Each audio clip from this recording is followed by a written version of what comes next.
Deuteronômio capítulo 19. As cidades para fugitivos. Moisés disse ao povo: O Senhor, nosso Deus, vai acabar com os povos que moram na cidade que ele vai dar a vocês. Vocês os expulsarão e ficarão morando nas cidades e nas casas deles. Então dividam o país em 3 partes e em cada uma delas escolham uma cidade para onde seja fácil fugir. E qualquer homem que tenha matado alguém poderá ir para uma daquelas cidades, e ali ninguém poderá matá-lo. Se um homem, sem querer ou por engano, matar alguém que não era seu inimigo, poderá fugir para uma dessas cidades, onde ninguém poderá matá-lo. Por exemplo, 2 companheiros entram no mato para cortar lenha. Um deles, ao cortar uma árvore, dá um golpe tão forte com o machado que o ferro salta do cabo e bate no companheiro e ele morre.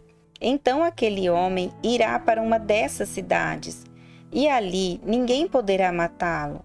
Ora, se houvesse somente uma cidade para fugitivos, ela poderia estar tão longe que o parente encarregado de vingar aquela morte teria tempo de pegar aquele que matou o companheiro.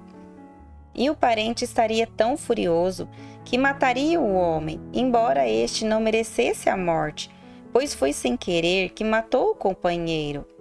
Portanto, eu ordeno que escolham 3 cidades para fugitivos. Se o Senhor, nosso Deus, lhes der mais terras, conforme jurou aos nossos antepassados, e der a vocês toda a terra que prometeu a eles, então escolham mais 3 cidades para fugitivos. Deus lhes dará mais terras se vocês obedecerem a todos os mandamentos que estou dando a vocês hoje, se amarem o Senhor, nosso Deus, com todo o coração, e se nunca se desviarem dos caminhos que Ele mostra. Se escolherem mais essas cidades para fugitivos, então não morrerá nenhum homem inocente na terra que o Senhor Deus lhes está dando, e vocês não serão culpados da morte de homens inocentes. Mas pode acontecer que um homem tenha ódio de outro. Ele fica de tocaia e ataca o inimigo.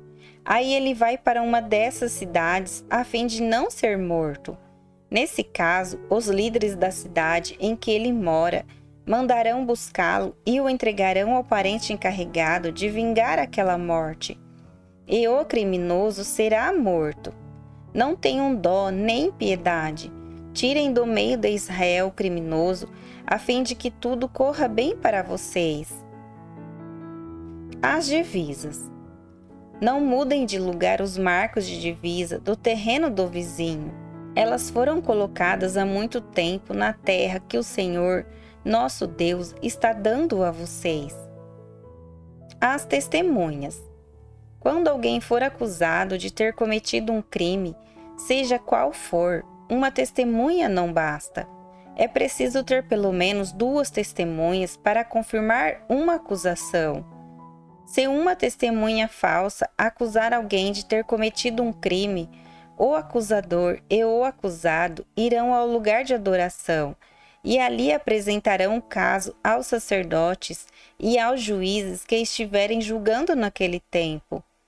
Estes examinarão o caso com todo cuidado, e, se for provado que o homem deu testemunho falso contra o seu patrício israelita, será condenado, e o castigo dele será o mesmo que ele queria para o outro.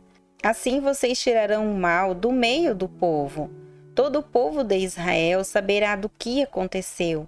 Todos ficarão com medo, e ninguém se atreverá a praticar uma ação tão má no meio do povo. Não tenham dó nem piedade. O castigo será vida por vida, olho por olho, dente por dente, mão por mão, pé por pé.